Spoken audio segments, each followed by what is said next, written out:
നോമ്പൊക്കെ ആവാനായി. അതുകൊണ്ട് ഇനി നമുക്ക് സ്നാക്സിൻ്റെ പരിപാടികളൊക്കെ തുടങ്ങാം. ഇന്ന് ഞാൻ ചിക്കൻ വെച്ചിട്ട് ഒരു നല്ല സ്നാക്സാണ് കാണിക്കുന്നത്. ഇന്നലത്തെ വീഡിയോയിൽ, അതായത് റമദാൻ പ്രിപ്പറേഷൻ്റെ വീഡിയോയിൽ ഞാനൊരു പൈ ക്രസ്റ്റ് ഉണ്ടാക്കുന്നത് കാണിച്ചിട്ടുണ്ടായിരുന്നു. അപ്പോൾ ആ പൈ ക്രസ്റ്റ് ഉപയോഗിച്ചിട്ട് നമുക്ക് പലതരം സ്നാക്സുകൾ ഉണ്ടാക്കാൻ പറ്റും. അപ്പോൾ അത് വെച്ചിട്ട് ഉണ്ടാക്കുന്നൊരു സ്നാക്സാണ് ഇന്ന് ഞാൻ കാണിക്കുന്നത്. ചില്ലി ചിക്കൻ്റെ ഫ്ലേവറിൽ വരുന്ന ഒരു ഫില്ലിംഗ് ആണ് ഇതിന് വേണ്ടിയിട്ട് കൊടുത്തിരിക്കുന്നത്. ചിക്കൻ വെച്ചിട്ടുണ്ടാക്കുന്ന ഏകദേശം ചില്ലി ചിക്കൻ പോലെയുള്ള ഒരു മസാലയാണ് ഇന്ന് ഞാൻ ഉണ്ടാക്കുന്നത്. ഉണ്ടാക്കാൻ നല്ല എളുപ്പമൊക്കെയാണ്, പക്ഷെ നല്ല ടേസ്റ്റാണ്. പ്രത്യേകിച്ച് ഇതിൻ്റെ തൊലി പൈ ക്രസ്റ്റ് വെച്ചിട്ട് ഉണ്ടാക്കുന്നുണ്ട്, ഒരു പ്രത്യേക ടേസ്റ്റാണ്. അപ്പോൾ എങ്ങനെയാണ് ഇത് ഉണ്ടാക്കുന്നതെന്ന് നമുക്ക് നോക്കാം. ആദ്യം നമുക്ക് പൈ ക്രസ്റ്റിന് വേണ്ടിയിട്ടുള്ള മാവൊന്ന് കുഴച്ചെടുക്കാം. ഇന്നലത്തെ വീഡിയോയിൽ ഞാൻ കാണിച്ചതാണ്. അപ്പോൾ കണ്ടവരാണെങ്കിൽ ഈ ഭാഗം അങ്ങ് സ്കിപ്പ് ചെയ്ത് കളഞ്ഞാൽ മതി. കാണാത്തവർക്ക് വേണ്ടിയിട്ട് ഒന്നുകൂടി കാണിക്കുന്നതാണ്. അപ്പോൾ ഞാനിവിടെ ഒരു 3 ടേബിൾ സ്പൂൺ ബട്ടർ റൂം ടെമ്പറേച്ചറിലുള്ളത് എടുത്തിട്ടുണ്ട്. ഇതിലേക്ക് 1.5 കപ്പ് മൈദയാണ് ചേർക്കുന്നത്. ബട്ടറിന് പകരം നിങ്ങൾക്ക് വേണമെങ്കിൽ ഡാൽഡയും ചേർക്കാം. അപ്പോൾ നമുക്കിതിലേക്ക് ആവശ്യത്തിനുള്ള ഉപ്പ് ചേർത്ത് കൊടുക്കാം. എന്നിട്ട് ഇത് മൂന്നും കൂടി നന്നായിട്ടൊന്ന് മിക്സ് ചെയ്തെടുക്കാം. ഈ ബട്ടർ മൈദയുടെ എല്ലാ ഭാഗത്തും എത്തുന്ന രീതിയിൽ നന്നായിട്ട് മിക്സ് ചെയ്ത് കൊടുക്കുക. ഇതുപോലെ നന്നായിട്ട് മിക്സ് ചെയ്യുന്ന സമയത്ത് ഈ മൈദ ഒരു ബ്രെഡ് ക്രംസ് പോലെ ആയിട്ട് മാറും. ഇതുപോലെ നല്ല തരി തരിയായിട്ട് മാറും. ഈ സമയത്ത് നമുക്കിതിലേക്ക് ആവശ്യത്തിന് വെള്ളവും ചേർത്തിട്ട് നന്നായിട്ട് കുഴച്ചെടുക്കാം. ഈ മാവ് കുഴച്ചെടുക്കാൻ നല്ല എളുപ്പമാണ് കേട്ടോ. അതുപോലെ ഇതിൽ ബട്ടറിന് പകരം നിങ്ങൾക്ക് ഡാൽഡ അല്ലെങ്കിൽ നെയ്യൊക്കെ ചേർത്ത് കൊടുക്കാവുന്നതാണ്. ഡാൽഡയൊക്കെ ചേർത്ത് കഴിഞ്ഞാൽ ഒന്നുകൂടി നല്ല ടേസ്റ്റ് ആയിരിക്കും. പക്ഷേ നമുക്ക് കുറച്ചുകൂടി ഹെൽത്തി ആയിട്ടുള്ളത് ബട്ടറാണ്. അതുകൊണ്ടാണ് ഞാൻ ബട്ടർ യൂസ് ചെയ്തത്. അപ്പോൾ ഇത് നല്ല സ്മൂത്തായിട്ട് കുഴച്ചെടുത്തിട്ടുണ്ട്. ഇത് കണ്ടില്ലേ, ഇതുപോലെ കുഴച്ചെടുക്കുക. ഇത് നമുക്കിവിടെ മാറ്റി വെക്കാം. എന്നിട്ട് ഫില്ലിംഗ് ഉണ്ടാക്കാൻ വേണ്ടിയിട്ട് തുടങ്ങാം. അതിന് വേണ്ടിയിട്ട് ഞാനിവിടെ ഒരു 300 ഗ്രാം വരെ ചിക്കൻ എടുത്തിട്ടുണ്ട്. ഈ ചിക്കൻ നമുക്ക് ആദ്യം ഒന്ന് മാരിനേറ്റ് ചെയ്ത് വെക്കണം. അതിന് വേണ്ടിയിട്ട് ഒരു ബൗൾ എടുത്തിട്ട് അതിലേക്കൊരു 2 ടേബിൾ സ്പൂൺ തൈര് ചേർത്ത് കൊടുക്കാം. ഇതിലേക്കൊരു ചെറുനാരങ്ങയുടെ പകുതിയുടെ നീര് ചേർത്ത് കൊടുക്കുക. 1.5 ടീസ്പൂൺ മുളക് പൊടി ചേർക്കാം. ഒരു 1/4 ടീസ്പൂൺ വരെ മഞ്ഞൾപ്പൊടി, 1/2 ടീസ്പൂൺ വരെ ഗരം മസാല പൗഡർ ചേർക്കാം. ഒരു 1/2 ടീസ്പൂൺ കുരുമുളക് ക്രഷ് ചെയ്തത് അല്ലെങ്കിൽ കുരുമുളക് പൗഡർ ചേർത്ത് കൊടുക്കുക. ആവശ്യത്തിനുള്ള ഉപ്പും കൂടി ചേർത്തിട്ട് ഇതെല്ലാം കൂടി നമുക്ക് നന്നായിട്ടൊന്ന് മിക്സ് ചെയ്തെടുക്കാം. മിക്സ് ചെയ്ത മസാലയിലേക്ക് നമുക്ക് ചിക്കൻ ചേർത്ത് കൊടുക്കാം. ചിക്കൻ ഞാൻ ബോണോട് കൂടിയിട്ടാണ് എടുത്തിരിക്കുന്നത്. നമുക്ക് ലാസ്റ്റ് ഫ്രൈ ചെയ്തിട്ട് ചിക്കൻ ബോണിൽ നിന്നും അടർത്തിയെടുത്താൽ മതി. ഇതിപ്പോൾ നന്നായിട്ട് ഇതിലേക്ക് മിക്സ് ചെയ്തെടുത്തിട്ടുണ്ട്. ഇത് നമുക്കൊരു അരമണിക്കൂർ ഇതുപോലെ വെച്ചിരിക്കുന്നത് നല്ലതാണ്. ഞാനിതിവിടെ അടച്ച് വെച്ചിരിക്കുകയാണ്. ഒരു അരമണിക്കൂറെങ്കിലും കുറഞ്ഞത് ഇതുപോലെ വെച്ചിരിക്കുകയാണെങ്കിൽ മസാല നന്നായിട്ട് പിടിച്ചോളും. ഇപ്പോൾ ഒരു അരമണിക്കൂർ കഴിഞ്ഞിട്ടുണ്ട്. ഈ ചിക്കൻ നമുക്കിനി നന്നായിട്ടൊന്ന് ഫ്രൈ ചെയ്തെടുക്കാം. അതിന് വേണ്ടിയിട്ട് ഞാനിവിടെ ഒരു പാൻ വെച്ചിട്ടുണ്ട്. ഇതിലേക്ക് ആവശ്യത്തിനുള്ള ഓയിൽ ഒഴിച്ചു കൊടുക്കാം. ഏകദേശം ഒരു 3-4 ടേബിൾ സ്പൂൺ ഓയിൽ ഒഴിച്ചിട്ട് ഈ ചൂടായ ഓയിലിലേക്ക് നമ്മൾ മാരിനേറ്റ് ചെയ്ത് വെച്ച ചിക്കൻ വെച്ച് കൊടുത്തിട്ട് നന്നായിട്ട് ഫ്രൈ ചെയ്തെടുക്കാം.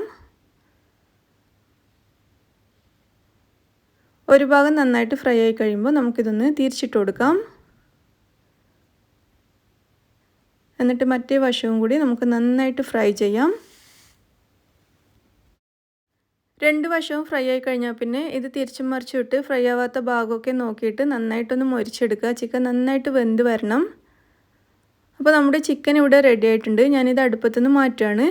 എന്നിട്ട് ചിക്കൻ ചെറിയ ചെറിയ കഷ്ണങ്ങളായിട്ട് കട്ട് ചെയ്ത് ഇവിടെ വെച്ചിട്ടുണ്ട്. ഇതിൻ്റെ ബോണൊക്കെ മുഴുവൻ മാറ്റിയിട്ട് ചെറിയ ചെറിയ പീസാക്കിയിട്ട് എടുത്ത് വെച്ചിട്ടുണ്ട്. അപ്പോൾ നമുക്കിനി മസാല റെഡിയാക്കാം. അതിന് വേണ്ടിയിട്ട് ഒരു പാൻ അടുപ്പത്ത് വെച്ച് ചൂടാകുമ്പോൾ നമുക്കിതിലേക്കൊരു 2 ടേബിൾ സ്പൂൺ ഓയിൽ ചേർത്ത് കൊടുക്കാം. ഈ ഓയിലിലേക്ക് 1 ടീസ്പൂൺ ഇഞ്ചി വെളുത്തുള്ളി പേസ്റ്റ് ചേർത്തിട്ട് നന്നായിട്ടൊന്ന് വഴറ്റിയെടുക്കുക. ഏകദേശം ഒരു അര മിനിറ്റെങ്കിലും നന്നായിട്ടൊന്ന് വഴറ്റിയെടുക്കുക.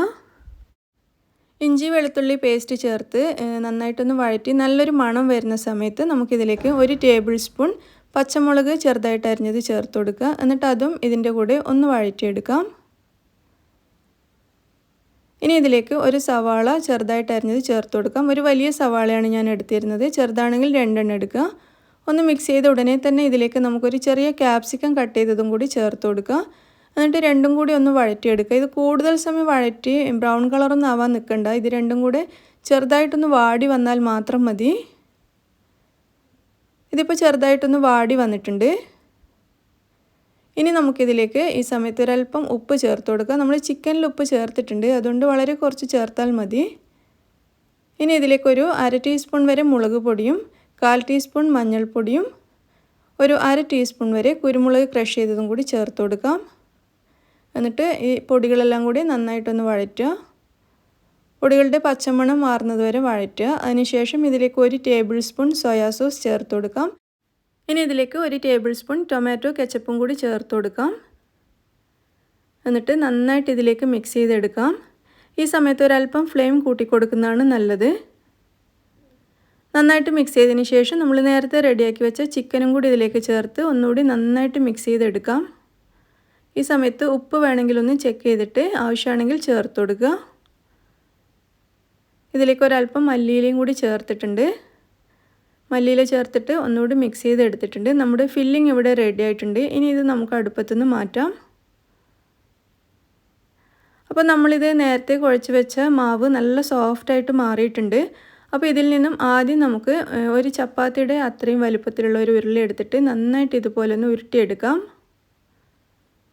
അതിനുശേഷം നമുക്കിത് അല്പം പൊടിയും കൂടി മൈദപ്പൊടിയും കൂടി ചേർത്തിട്ട് നന്നായിട്ടൊന്ന് പരത്തിയെടുക്കാം. പരത്തുന്ന സമയത്ത് കൂടുതൽ നേരിയതായിട്ട് പരത്തണ്ട. അതായത് നമ്മൾ സാധാരണ സമൂസയൊന്നും പരത്തുന്ന പോലെ അധികം നേർപ്പിച്ച് പരത്തണ്ട. ഒരു ചപ്പാത്തിയുടെയൊക്കെ ഒരു വണ്ണത്തിൽ പരത്തിയെടുക്കുക.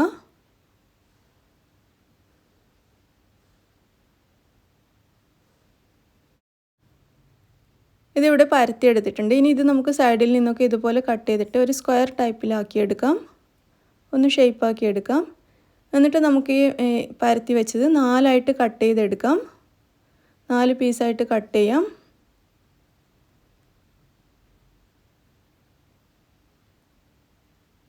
നാല് പീസായിട്ട് കട്ട് ചെയ്തെടുത്തിട്ടുണ്ട്. ഇനി നമ്മൾ ഉണ്ടാക്കിയ ഫില്ലിംഗ് ഈ 4 പീസിലും കുറച്ച് കുറച്ചായിട്ട് വെച്ച് കൊടുക്കാം. ഏകദേശം ഒരു 1.5 ടേബിൾ സ്പൂൺ അല്ലെങ്കിൽ 2 ടേബിൾ സ്പൂൺ വരെ വെച്ച് കൊടുക്കാം. 4 എണ്ണത്തിലും ഫില്ലിംഗ് വെച്ച് കൊടുത്തിട്ട് ഇതുപോലെ നമുക്ക് മടക്കിയെടുക്കാം. ഒരു സൈഡിൽ നിന്നും മറ്റേ സൈഡിലേക്ക് മടക്കിയെടുക്കാം.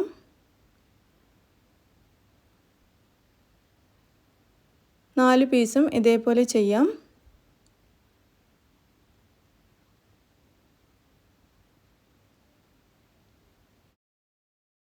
നാലും നന്നായിട്ട് ഒട്ടിച്ചെടുത്തിട്ടുണ്ട്. എന്നാലും നമുക്ക് ഒരു ഫോർക്ക് വെച്ചിട്ട് ഒന്നുകൂടി നന്നായിട്ടൊന്ന് ഒട്ടിച്ചെടുക്കാം. അല്ലെങ്കിൽ നമ്മൾ എണ്ണയിലിടുന്ന സമയത്ത് ചിലപ്പോൾ ഇളകി വരാൻ ചാൻസ് ഉണ്ട്. അതുകൊണ്ട് ഒരു ഫോർക്ക് വെച്ചിട്ട് ഇതുപോലെ ഒന്ന് പ്രസ് ചെയ്ത് കൊടുക്കുക.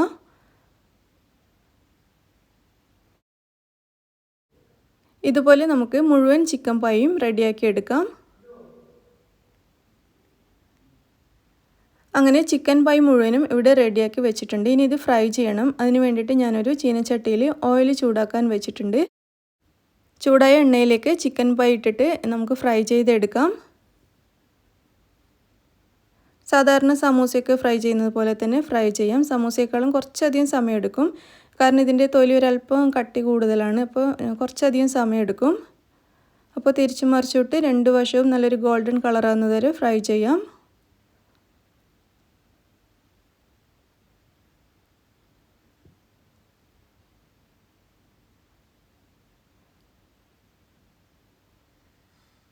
ഇതിൻ്റെ 2 ഭാഗവും നന്നായിട്ട് ഫ്രൈ ആയിട്ടുണ്ട്. ഇത് നമുക്കിനി ഓയിലിൽ നിന്നും മാറ്റാം. മുഴുവൻ ചിക്കൻ പൈയും ഇവിടെ ഫ്രൈ ചെയ്ത് എടുത്ത് വെച്ചിട്ടുണ്ട്. അപ്പോൾ നമ്മുടെ നല്ല ടേസ്റ്റി സ്നാക്സ് ഇവിടെ റെഡി ആയിട്ടുണ്ട്. നല്ല അടിപൊളി സ്നാക്സാണ്. എല്ലാവർക്കും ഇത് ഇഷ്ടമാവും. ചിക്കൻ കഴിക്കുന്ന എല്ലാവർക്കും തീർച്ചയായിട്ടും ഈ സ്നാക്സ് ഇഷ്ടമാവും. നല്ല ടേസ്റ്റി ആയിട്ടുള്ള തൊലിയാണ്. അതാണ് ഇതിൻ്റെ പ്രത്യേകത. ഈ തൊലിയോട് കൂടിയിട്ട് നമുക്ക് ഈ സ്നാക്സ് എത്ര കഴിച്ചാലും മതിയാവില്ല. ഞാനിതൊന്ന് പൊട്ടിച്ച് കാണിച്ചു തരാം. ഇത് കണ്ടില്ലേ, തൊലി നമ്മളിങ്ങനെ പൊട്ടിക്കുമ്പോൾ തന്നെ നല്ല പൊടിഞ്ഞിട്ട് വരും. അത്രയും നല്ല തൊലിയാണ് ഇതിൻ്റെത്. അതേപോലെ ഇതിൻ്റെ ഉള്ളിൽ വെച്ചിരിക്കുന്ന ഫില്ലിങ്ങും നല്ല ടേസ്റ്റാണ്. ചില്ലി ചിക്കൻ്റെ ഫ്ലേവറിലുള്ള ഒരു ഫില്ലിംഗ് ആണ്. അപ്പോൾ നിങ്ങളെല്ലാവരും ഈ സ്നാക്സ് ഒന്ന് ഉണ്ടാക്കിയിട്ട് കഴിച്ചു നോക്കുക. തീർച്ചയായിട്ടും നിങ്ങൾക്ക് ഇഷ്ടമാവും. അപ്പോൾ നിങ്ങൾക്ക് ഈ സ്നാക്സ് ഇഷ്ടമായിട്ടുണ്ടെങ്കിൽ നിങ്ങളുടെ ഫ്രണ്ട്സും റിലേറ്റീവ്സും ഒക്കെ ആയിട്ട് ഒന്ന് ഷെയർ ചെയ്യുക. ഈ നോമ്പിന് എല്ലാവർക്കും ഉപകാരപ്പെടുന്ന ഒരു സ്നാക്സാണ്. അപ്പോൾ നിങ്ങൾക്കിത് ഇഷ്ടമാവുകയാണെങ്കിൽ നിങ്ങളുടെ അഭിപ്രായം അറിയിക്കുക. അതുപോലെ നിങ്ങൾ എൻ്റെ ചാനൽ സബ്സ്ക്രൈബ് ചെയ്യാനും മറക്കരുത്. Thank you. പിന്നെ നിങ്ങൾ കണ്ണൂർ കിച്ചൺ ഇതുവരെയും സബ്സ്ക്രൈബ് ചെയ്തിട്ടില്ലെങ്കിൽ ഇവിടെ കാണുന്ന ഈ ചുവന്ന ബട്ടൺ പ്രസ് ചെയ്തിട്ട് ഒന്ന് സബ്സ്ക്രൈബ് ചെയ്യൂ കേട്ടോ. അപ്പോൾ അതിൻ്റെ റൈറ്റ് സൈഡിൽ ഇതുപോലെ ഒരു ബെല്ലൈക്കൺ വരും. അത് ക്ലിക്ക് ചെയ്യുകയാണെങ്കിൽ 3 ഓപ്ഷൻ വരും. അതിൽ ഏറ്റവും മുകളിലുള്ള ഈ ഓൾ എന്ന് പറയുന്ന ഈ ഓപ്ഷൻ ക്ലിക്ക് ചെയ്ത് കഴിഞ്ഞാൽ ഞാനിടുന്ന എല്ലാ വീഡിയോസിൻ്റെയും നോട്ടിഫിക്കേഷൻ നിങ്ങൾക്ക് കിട്ടുന്നതായിരിക്കും.